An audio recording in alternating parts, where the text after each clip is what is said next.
sessions this semester, you heard a lot about building networks and professional networks. I am going to talk about that and the value of it, so it's going to be a little bit of a repeat with respect to, hey, it's important. But the other thing I want to talk to you about, because you always hear about building networks, I'm going to talk to you about maintaining networks.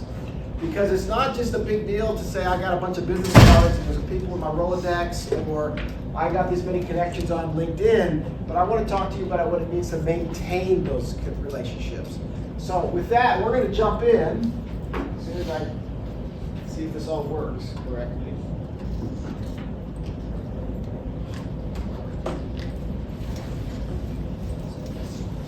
Perfect. So has anybody ever heard the phrase 2 degrees of separation? Anybody heard it? What does it mean? You've heard it, but do you know what it means? Give it a shot. Go ahead. You can pretty much reach out to anyone through 2 degrees of separation, meaning that you know someone who knows someone. Fair enough. Excellent. So you'll hear that every job is 2 degrees separated away, right? And we're going to talk about what that means from a job perspective. Does anybody know where the phrase came from? This one you probably don't know. You've heard the phrase. A lot of people, well, I should say a lot. Currently, some people think it came from Kevin Bacon, and there was a study done by a bunch of students. I can't remember if it was MIT or some other school, and they basically looked at how many people have ever essentially acted with Kevin Bacon. And what they found was that basically most actors were 2 degrees separated from Kevin Bacon. And the phrase 2 degrees of separation came out from that. But where the phrase really came from is there's this guy by the name of Stanley Milgram. Let's see if this works or not in a non-PowerPoint, but it does. So this guy, Stanley Milgram, and he was, I think, a psychology researcher. And he said, how connected are we in the world? How much do we really know people? And so what he did is he actually took, he knew this attorney in Boston, and he sent a bunch of letters to essentially random people in, I think, like either Omaha or Lincoln, Nebraska. We'll call it Nebraska. There's only 2 cities in Nebraska. Did you know half the population in Nebraska lives in Lincoln and Omaha? So it doesn't matter which one you pick. Yeah, most of the population. And he sent him all these letters, and he said, if you know an attorney, this attorney in Boston, send him this letter. If you don't know him, send the letter to somebody you think might know him. And then they would send the letters to somebody thinking, and that person got the same instructions. If you know the attorney in Boston, send it to the attorney in Boston. If you don't, send it to somebody. What he found was that on average, it took 6 steps or 6 degrees of separation for a person in basically Lincoln, Nebraska, who may not know an attorney in Boston, for it to get there. Which is where the phrase 6 degrees of separation came, which phrase came that we are 6 degrees separated from anybody in the world. Okay? So it evolves, and I can tell you that that evolution has shown us that every job that you get is 2 degrees separated. What that means, and this is why networks are important, is that the job you get, you will not be hired by the person you know, you will be hired by the person that that person knows. And now I'm about to tell you a story of my life and why 2 degrees of separation has basically got me to the point that I'm standing here right now. So, first step. I'm in high school, and I'm in the FFA, and they have this speaking competition they do every year, and I was bound and determined I wanted to win the state competition. And I figured the only way I could really win the state competition, no matter how good of a speaker I was, is I had to have a topic that would resonate in a kind of a bold way. I couldn't talk about the future of, like, let's farm this way, or let's develop tractors this way, whatever it is. I had to have something out of the box. So my out of the box idea was to basically look at farming on the moon. I heard that this was an idea that people were looking at. NASA was thinking about it, so I said, farming on the moon, extraterrestrial farming, that's what I'm going to do. So what did I do? Do I know anybody that's farming on the moon? No, I don't. So where do I go next? If you need to know how to farm on the moon, who would you ask? That's a question. You'd ask NASA. Who do you know at NASA? No one. So how would you, if you didn't know anybody at NASA, who would you ask then? Somebody what? Come on. Rocket scientist. A rocket, do you know a rocket scientist? You would find one. That's fair enough. So, so my dad worked at NASA Johnson Space Center. So I went to my dad and I said, hey, do you know anybody? My dad says, no, I don't, but let me see what I can do. My dad starts poking around and finds out that at NASA Johnson Space Center, there's this guy, Don Henninger, who apparently was the world-renowned expert in extraterrestrial farming. No clue. So I go, my dad sets up a meeting, I go meet with this guy. This is back in the day before the internet or email. We did things like phone calls, so I had to make a phone call to this guy, set up a meeting. I had to go in and physically meet with him because there was no FaceTime or Teams or virtual anything. But here's the other thing, I walk in, this is old school, right? I walk into his office, and his office is just piles of books and papers on extraterrestrial farming, space exploration, all this kind of stuff, because back in that day, nothing was electronic. So I walk in there, I have a meeting with him, and he hands me a stack of books and a stack of papers. And he says, go read these, and you'll learn what you need to know. So I left his office, I go and I do the speech. I actually ended up second in state. I didn't win, and the reason why I believe I didn't win is because one of the, and this goes back to networks, a gentleman behind the judge asked me a question about what is cation exchange capacity, and I failed at that question.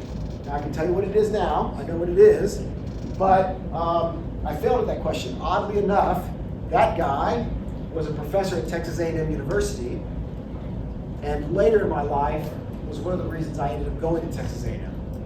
And he got me in to the point that, we'll get to network, to the point that I actually had to call him, because we had to use phones, right? I had to call him at home while he was doing a family event so he could help me out, and he reached out and helped me out on a personal matter. That guy right there, and all I knew him as is a judge. And later in life, he played a key role in my future where I went. So, anyway, I meet Don. Well, lo and behold, my summers are coming up. I'm in college now. I want to do something productive. So I'm thinking, man, wouldn't it be cool to work at NASA for your summer and do an internship? So who do I call? Who do I call? Who said Don? You know what? I mean, this is crazy, people. These are simple questions. You ready? There you go. I think you're the first person to catch it. So yeah, I called Don. Now, does Don hire me? No. Don puts me in touch with Dan. This is kind of weird, Don and Dan. But I get in touch with Dan Barta. Dan Barta ends up hiring me to work in his lab for the summer. Okay? Fantastic.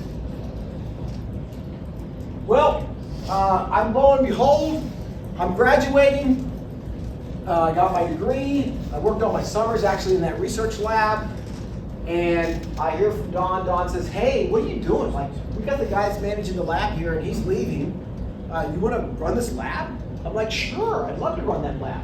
So Don doesn't hire me. Don puts me in touch with somebody else who ultimately hires me. And I ended up working for a company called GB Tech. And let me tell you how great this was. When I was graduating from college, the job market sucked. It sucked. It was horrible. Everybody was getting rejected. My neighbor had basically plastered their entire living room wall with rejection letters because the job market was so bad.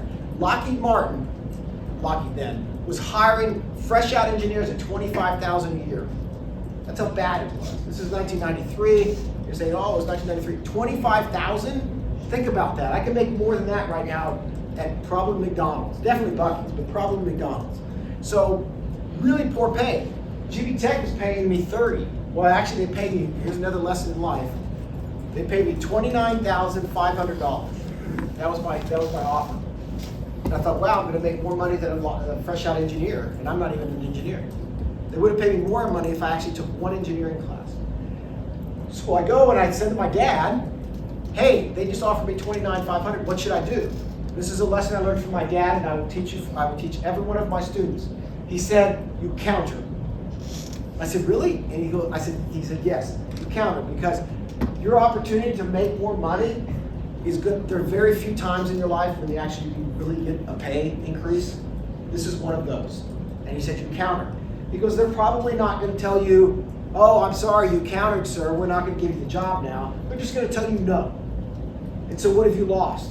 You really haven't lost anything. You still have the offer. What do you have to gain? Potentially more money. So I said to my dad, what did I counter with? Here's my dad said, $30,000.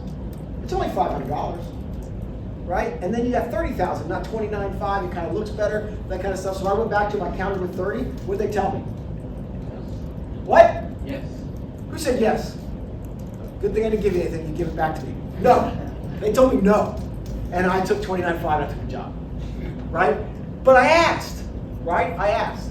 So anyway, I got the job there. I worked in the lab. While I was working there, I got the opportunity to meet this gentleman, Casey Ting. I want y'all to know that these are not their real bodies. Okay, those are their real heads, but not the real bodies. I don't want anybody to think that I hang around really weird people or anything, bobbleheads all over the place. I met Casey Ting. He was a professor at Rutgers, and he came down to give a talk. I met him, and that was pretty interesting. So at the time, let's see if I can put these next year. Then I also got to meet these two gentlemen here, George Corfiatis and Harry James. I met them. They came down, and they were from Rutgers and Stevens Institute of Technology, and I got to learn who they were and what they were up to. So lo and behold, I'm at NASA Johnson Space Center doing great, and I decided I want to get a master's. I go to Dan Barta, and Dan Barta says, I said I want to get a master's, and I said, what should I do? Like, where should I go? What school should I consider? And he goes, you got to think about Rutgers. Casey Ting came down here. You met him. Give him a call. So I did. I called Casey Ting up. And Casey Ting says, hey, we might have some opportunity here. Let me put you in touch with, right? And that was Gene Giacomelli, right? So I got in touch with Gene Giacomelli. I ultimately left, and I went to Rutgers to get my master's, working with Gene and doing work there, which was awesome, okay? Well, lo and behold, while I was there, I finished my master's, and ultimately, going back, Harry James had become the director of a research center, NASA-funded research center. George Corfiatis was the co-director of the center. So when I finished my master's, I had NASA experience, I had Rutgers experience, I'd been there. And so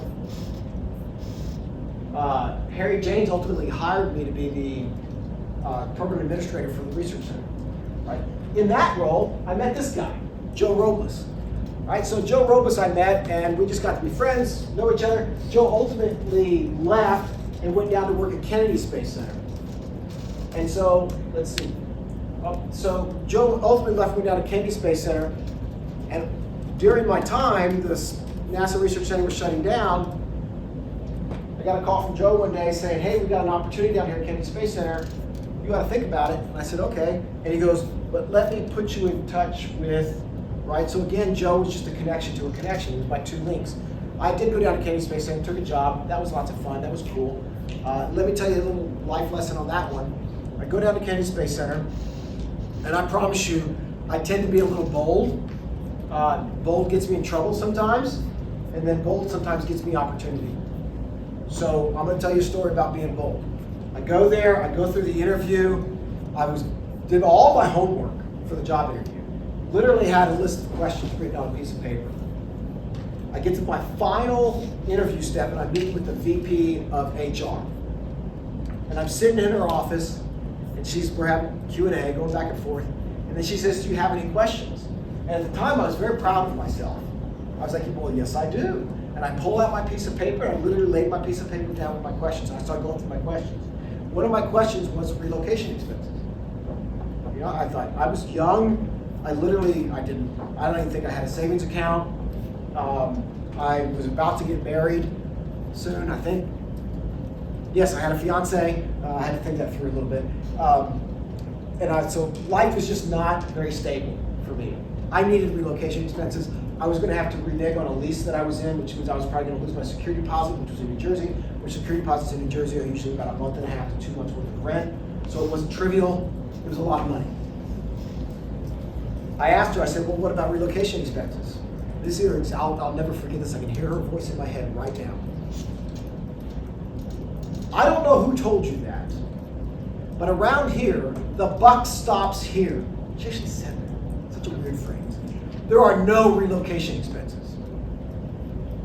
Wow, okay. I didn't fight it. I just listened politely, because I didn't want to lose a job and get in an argument over relocation expenses. Leave, get in my car, start heading back to the airport, call my buddy Joe Robles, and I said, Joe, let me tell you something.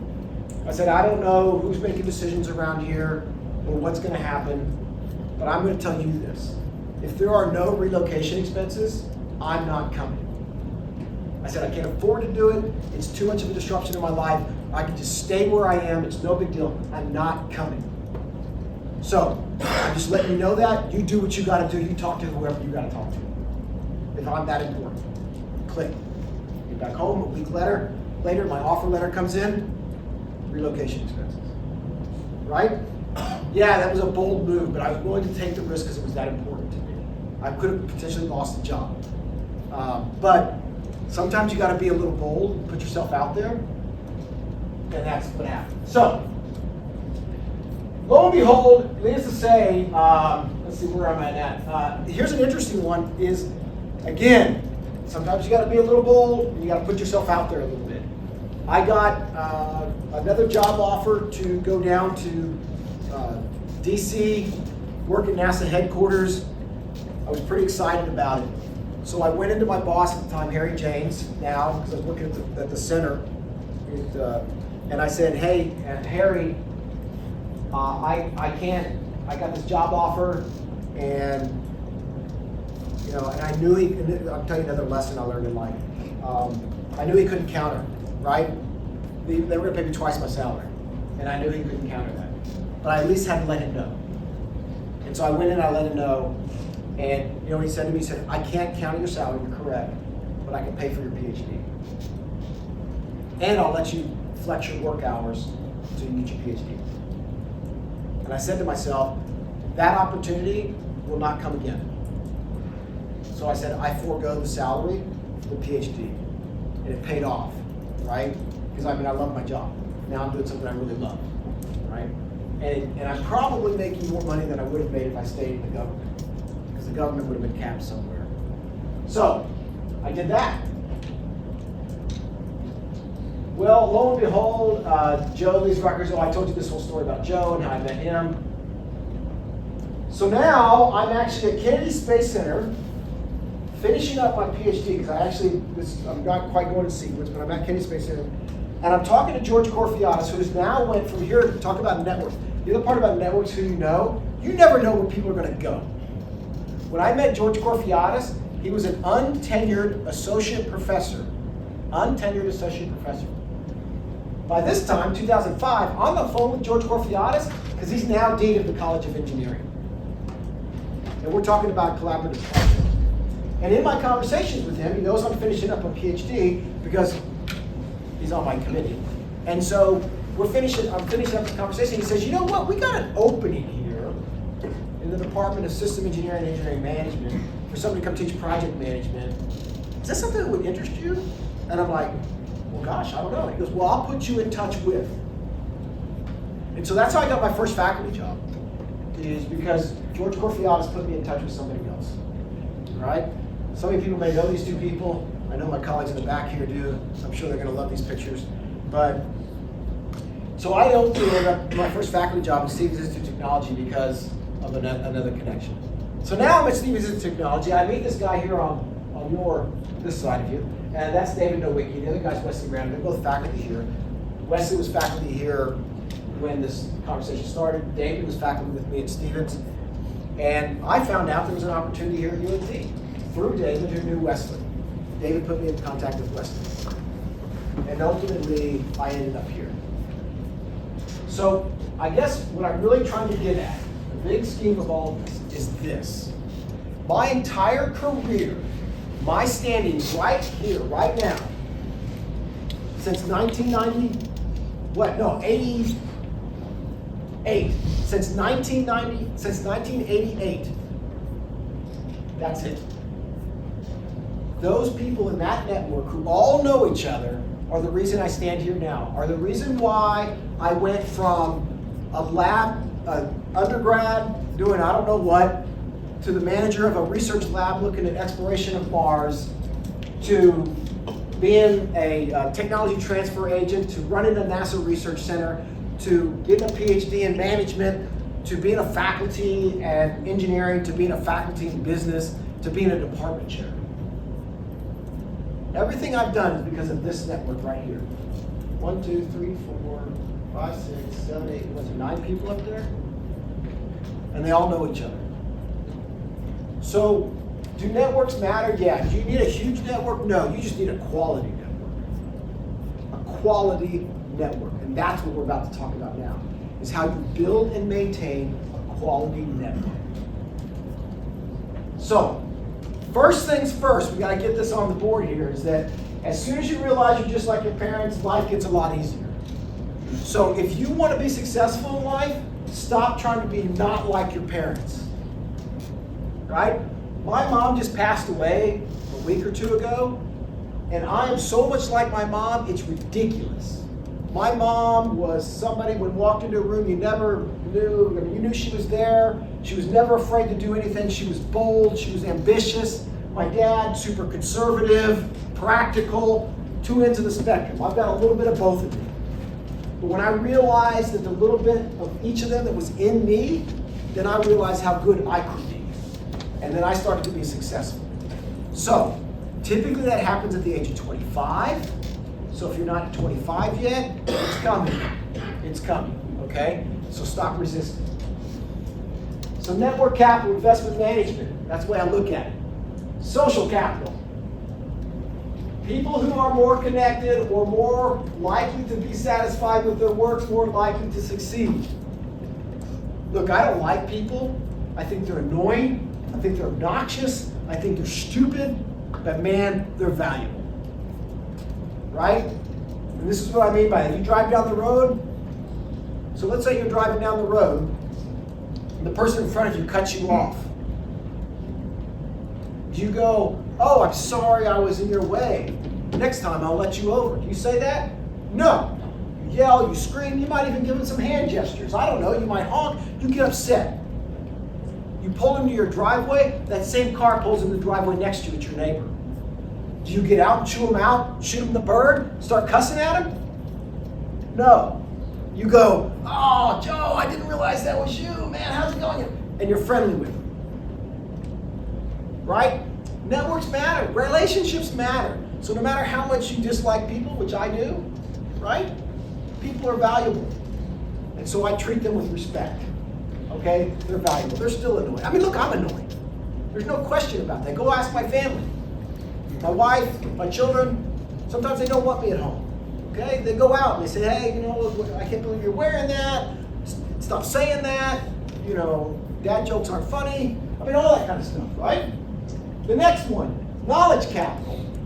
People know things. That's the other reason I like people. Like, I can say people are annoying, I can say they're dumb, I can say all these kind of things, but I guarantee you, everybody knows something I don't know.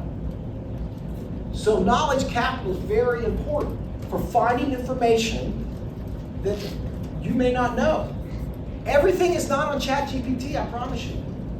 There are some things people know. Because what the people can do, and I just was on a podcast yesterday with the great Nathan Cheney, and I was on a podcast with him, and I said one of the things that we've got to learn about AI is we can't let the I in AI be our I.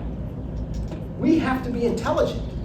And so there's a certain level of intelligence that humans have that AI doesn't have in the way we process and perceive and translate and express information that we know. So, yeah, there's knowledge capital, and you've got to be able to have a network so you can manage your knowledge capital. I don't know everything. Believe me, there's a gentleman sitting right back there in the back of the room, and some of you might have for class in a gray shirt right there, and there are absolutely things I know I don't know, and I call him. Right? And so I call him because I'm like, he's going to know. And I ask him. Or maybe I even know, and I want to see what his perspective is. That's why you bounce your perspectives off other people. The next one, network capital, right? So here's the other thing is, I want you to think about your professional networks, your social networks, your relationships as capital. We're going to get to that and what that means. If you think about it as capital, and in essence investments and return on investment, it changes the paradigm of how you look at your networks, right? And so go on, and also be careful how you quickly judge a connection. My son was in a situation recently where he was in a connection with somebody, it went kind of south. Well, there's a couple things that happened. Let's just say it was a girlfriend, right? He had a girlfriend, and it ended. And it ended in, I don't know, bad way, let's just call it that, right? And he wanted to go just like, do all this bad stuff to her. I'm gonna go destroy her,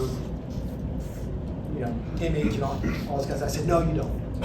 I said, because I promise you, you never know when that person is gonna be important later. Because right now they're not important to you because of what you see right now and the value of that connection right now.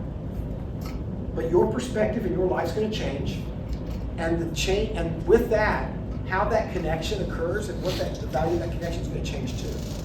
It could continue to be the way it is, or it could change in a positive way, right? So you never want to destroy connections. You never want to just go and bash somebody.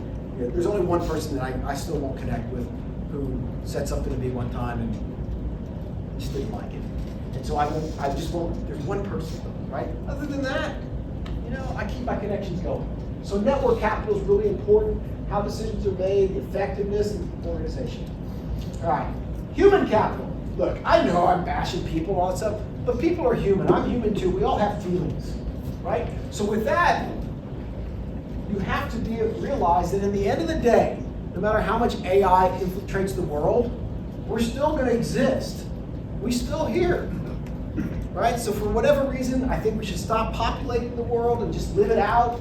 I'm saying that because I see more at the end than I do the beginning of my life. And so I'm just saying we don't need any more people, but that's not going to stop. We're still going to have people. So human capital is always going to exist. And so we have to realize if human capital, humans are always going to be there, we've got to value them as a capital asset. It's no different than money. It's a currency, right? And so the currency that I want you to start thinking about is the currency of trust. I want you to start thinking of trust as a currency that is bartered between two people. This was different. I'm going to keep pointing to Dr. Savoy because I think he's closest to me in age than anybody else in the room. But back in the day, trust was a currency that was, it took you a long time to build trust. There was lots of things that had to happen and you built it. It was a very lengthy process. Now, unfortunately, in my opinion, because of technology, because of social norms and all that kind of stuff, we throw the trust currency around like it's pennies. Oh, it's no big deal, it's just a penny. And you accept pennies and you throw pennies away just like it's no big deal. We don't treat trust as an actual currency that has real value. So if you change the value proposition of trust into a currency that you're looking at investing and getting return on investment in, then your relationships will gain value, your network will gain value, and you'll get more for it. And what I mean by that is, I treat this extremely, extremely valuable. Trust is something I hold tight. I give it away quickly, but I cautiously give it away. And I think consciously about what I'm going to do with that trust. But because of that, I have a pretty decent network that if I pick up the phone or send an email, I get a response from the people I need to. Because I value the currency. It wasn't pennies to me. It was dollars. And so because of that, I get people to answer my emails. I get people to answer my phone calls. The last thing I hate is when somebody says, you talk to somebody, oh, I know that person. Oh, can you put me in contact with them? And then guess what? They reach out to them and nothing happens. Because the currency of trust is low, right? The value of the trust is low. Look, research has shown that it's not about how close you are to somebody and working with them, it's how much you trust them. So it doesn't matter if we sit a seat apart. We could be a seat apart or we could be a continent apart. But if the trust value is high, we'll work together. If the trust value is low, I don't care how close you are to me, I don't care who tells me how to do it, I'm not going to work well with you. I mean, think about that for a moment. Think deeply about that. Think about groups you've worked on in classes and how much you've trusted some people in your groups and you didn't trust others. Because you trust, are they going to get it done? Trust, are they going to deliver? Trust, are they going to show up to the meeting? Right?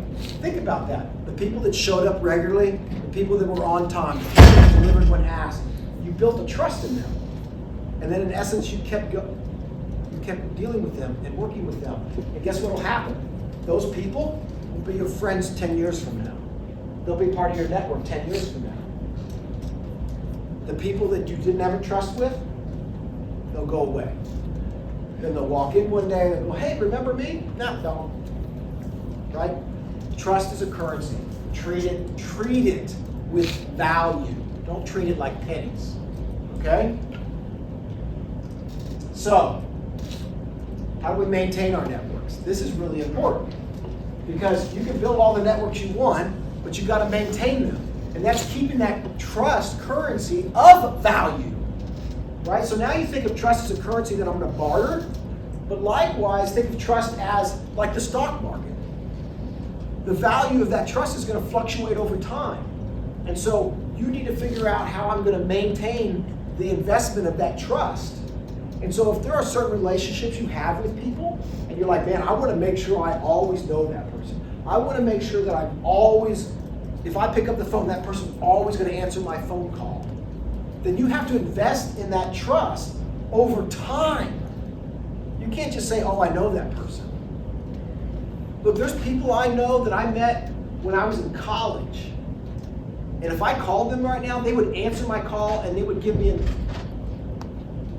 you might have the wrong word, but I'd still take the pizza. Sage Hall? This is not Sage Hall. Yeah, that's okay. It's over that way. The College of Business used to be in Sage Hall. So like maybe 20 years ago, you'd have been good. You could have still left it here now. So anyway, there's people from when I was in high school that I could call up now and they would answer my phone call. And that would only answer my phone call. They would actually give me all the time in the world. And I haven't talked to them in 10 or 20 years. Because we've had a trust. There was a trust. There was a deep, trusted relationship. Then there's people I know from them. I'd call them now and I'd reach out to them. I wouldn't even get the time of day. Right? We didn't have a relationship. There was no really trusted relationship. Okay? Now keep in mind, there's a trusted relationship. Don't think of untrust, the opposite of trust, as a negative thing. Right? Just because you don't have a trusted relationship doesn't mean it's like, oh my gosh, I hate that person, it's negative. No, trust is just something, it's like you can have lots of money and you can have no money, right? And you can still be a good person. Okay, so if we think of trust as a currency. All right, so the first one, reach out. Okay? Reach out to people. Shoot them an email. Like their thing on Facebook. Just let them know you're still around. You'd be surprised how much just clicking a little like on somebody's feed, they go, oh yeah, hey, there's so-and-so, So reach out to them, make those connections, however it is. Just let them know you're still alive. The value of social media is that. We can make connections with people and let them know we're still alive and we know who they are without sending them a letter or making a phone call. Right? Check in. So you need to think back in your life. Who are people that play value in your development, like mentors? Check in with them. There's people, I look back at my life and I remember that person. And I check back in. And I just say like, hey, like my thesis advisor for my master's, Gene Giacomelli, right? That was early 90s. He just retired. I still reach out to him. We don't get together and have beers or do anything exciting, but I just reach out. You just send him a note like, hey, I was thinking of you. Right? You got your cell phone number. I'll do that all the time with people. If I'm walking down the street and somebody comes to my mind just in a random memory, and I know I've got their cell phone number, I actually will pick up my phone and just say, hey, how's it going? Just thinking about you. Or maybe I say something, I'm not even looking for a response. I just want them to know I remember you. Like you are of value to me. Because if I'm walking down the road and that person comes up in my memory, that's telling me they were valuable to me. Right? For some reason, that person made an impact on my life because I remember them. So that, to me, shows value. And that's a currency. And I'm going to basically spend some of my money on them, right? I'm going to go and I'm going to reach out to them. I'm just going to send them a text. Just say, hey. Right? So, check in. Connect. Get out of your darn bubbles. Because I can tell you in the end of thing, look, does anybody have a 4.0? Anybody want to admit it? Were you about to raise your hand? It's okay. Go ahead. Okay, he's got a 4.0. Good for you. So, congratulations. There's nothing wrong with having a 4.0, right? Nothing wrong with it. Isn't that crazy? Anybody got a 4.0? You know, they're sitting on their hands like, oh, I want to raise, my mom would want me to raise my hand, but I can't. It's okay, have a 4.0. But you know what? I can tell you who you know is more important than a 4.0. And you get a 4.0 and know people too. But I'm just telling you, I'm willing to compromise my grades to build my network. Okay? And so get out. Go meet some people. Network.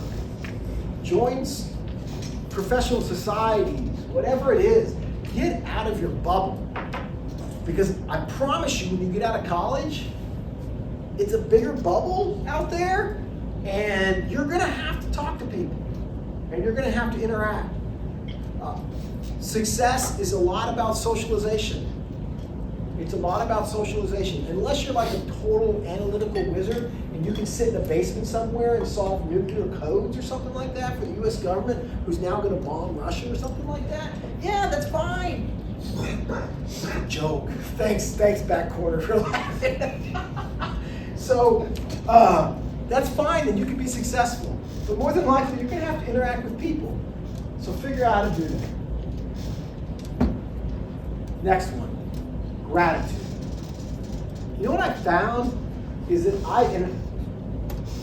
when I was a kid, when I was younger, man, I was a cocky little son of a gun. I bet you, I got 4 older brothers, and I bet you they wanted to beat the crap out of me every time. They still want to do it now, but now they're older than me, and if they tried to beat me up, they would probably hurt themselves, right?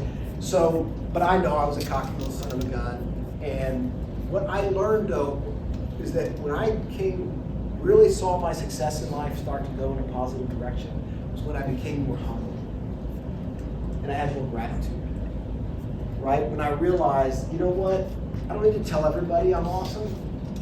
I just do it, right? And if they think I'm awesome, great. If they don't think I'm awesome, that's their problem, okay? But it basically, with that though, I showed gratitude for everything that I had, every relationship that I had, and everybody I knew. I humbled myself, and I became more service-oriented, right? They talk about servant leadership. The more I became more service-oriented, the more I saw myself being successful. Because the more service-oriented I was, the more gratitude I had in my relationship and my relationships, the more people wanted to help me. So, have some gratitude. Send out a card. Send out send a thank you. Even if it's just a simple note. Just send something out. Tell people you like them. Tell people they're awesome. It's not going to hurt you, right? Say you're sorry. It's okay, right? I can tell you this, another lesson of life. I have children, so I'm always about life lessons, right? What's the best form of apology? What's the best form of apology? Give them a hug. You know, I love hugs. I'm a hugger, but no, that's not it. So, I'm sorry. It's okay. What's the best form of apology? Give them money. Give them money. Different actions? Action. There you go. Oh, you know what? He just had that so graciously. Like he totally put the Odell Beckham on that. No. You better give it to her. No, she has if both. you don't give it to her, I have a feeling there's gonna be something. Yes, too. But we'll definitely class. So, yeah, action. The best form of apology is action.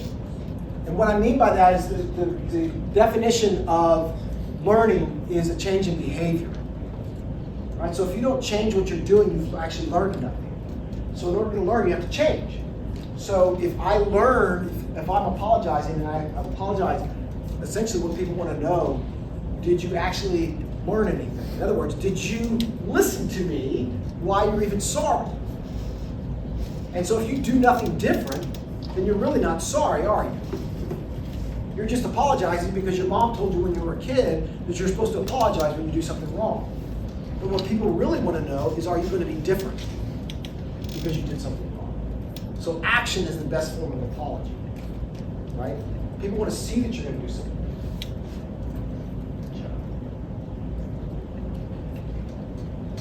Share.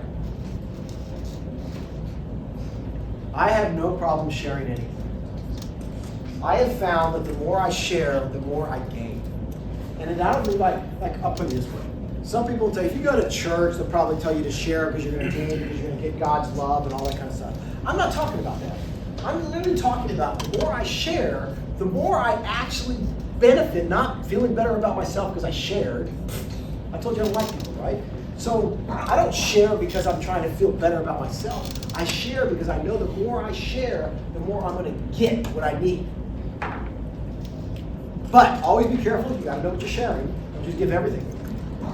But there was a MATLAB, used to be widely successful.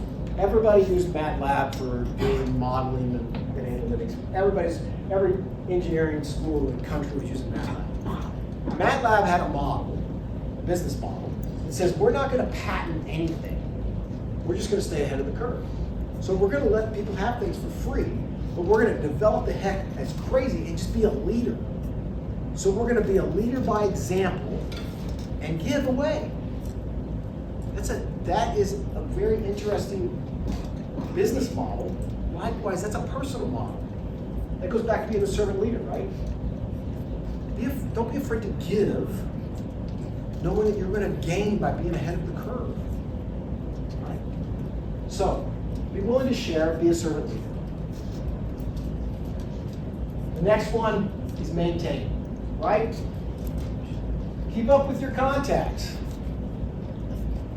Network, professional network, personal network maintenance it's almost like a full-time job. You can't just say, oh, I know a few people, I got some business cards, blah, blah, blah. You gotta maintain it. You gotta send out notes. You gotta ping people. Whatever it is, you've got to maintain that network. And the bigger your network gets, the more work you're gonna have to maintain it. And that's okay, right? I can tell you, my kids hate me because every time something comes up, I'm like, yeah, I know somebody, right? And I'm always like making phone calls. I'm the kind of person, like, I will call anybody. If somebody says, hey man, I'm trying to get into MIT, you know what I'm gonna do? I'm calling MIT, right? I know people, I know some faculty at MIT, I'm gonna call them. I'm just not afraid to pick up the phone and call anybody that I know to help me get to where I need to be. And likewise, I'm also the person that would walk into a building, and unless the door is locked, I'm going in. Right? My kids are like, my daughter was visiting UT Tyler, and she was interested in kinesiology, and I said, well, let's go find the kinesiology department. Oh, no, we can't go there. We can't go in that building. The door said don't go in there. And I said, whatever. It's not locked. So I walk in. I wandered the whole campus until I found the kinesiology department. And then what did I do? I walk in there. I just walk in the door. And there's a lady sitting at the desk. She was going to help me. And I go, oh, I don't know. I said, I'm just here wandering campus. Don't even know where I'm going. My daughter's interested in kinesiology. And I'm talking to her about this. And they say, you know, the department head was sitting in his office. He walks out. And they say, you know, I'm having a conversation with the department head. And I'm talking about my daughter. Okay? So I can tell you that's happened to me multiple times. And because of that, I built a new connection, a new relationship. Oh, it is 5 minutes. A new relationship, and good things have happened. I can tell you who you know sometimes makes a difference. Give people space. Don't crowd people. Give them space. You reach out to somebody, they don't respond, it's okay. They got your email, I promise you, and they read it. But just because they don't respond doesn't mean they don't love you. Okay? But it doesn't mean you don't send the email. link up. So here's my last one. I want to tell one story about why networks and who you know matters. So I'm in New Jersey, and this goes back to Gene Giacomelli a little bit, right? I'm in New Jersey, and right after I finished my master's, Gene Giacomelli went on sabbatical, went to Arizona, and he asked me to live in his house for the time that he was gone, like 9 months or something like that, 6 or 9 months. I don't know. Live in his house and maintain his house. Sure, no problem. I'll live in your house. You know, cheap rent, you can live in a whole house, no problem. Well, anyway, fast forward. I'm in this little bitty town, 1 square mile. It's called Milltown, New Jersey, and I'm looking to get another apartment now. And I found this apartment, which was an attic apartment in the house. And I'm talking with the landlords, and I go, they're like, oh, hey, that's really nice, but we've already given the offer for the apartment to somebody else. If this doesn't work out, we'll give you a call. Okay. Well, we keep talking. And in the process, I mentioned that other places I've lived in Milltown, one of them Gene Giacomelli's house. And the lady goes, the Giacomellis? And I said, yeah. She goes, oh, well, I'm a teacher at the middle school. And Deborah Giacomelli, who was Gene Giacomelli's wife, she was my teaching aide. I know the Giacomellis really well. I said, oh, yeah, I lived in their house. Oh, you're the one that lived in their house for like 6 months? I knew that happened. They went on tobacco. Yeah. So we're talking about this, and then all of a sudden she turns to me and she goes, you know what? We're going to call that girl, and we're going to let her know that something came up and the apartment's gone. It's yours now. So I went from, this is not going to be your apartment, to this is your apartment in about 5 minutes. Why? Because of trusted relationships, right? I had a deep trusted relationship with the Giacomellis. They saw that I lived in their house. They knew who I was, and they said, I trust the Giacomellis. I trust you. And I lived in that apartment for a year. Got to know Sue and Sue Lamar. Got to know them very well. I lived there. I literally lived in an attic. I was in their house literally, because I was in the attic, and I lived there for a long time and had a wonderful relationship with them. Right? Who you know matters, and it can make a difference. The whole idea of name dropping, I don't name drop, I connection drop. What I mean by that is I want to demonstrate to people the value of trust and connections so that they build trust in me. Okay, so it's not about, I know Odell Beckham Jr. I don't, but I don't drop his name, but I talk about relationships. Okay? All right, so now I'm out of time.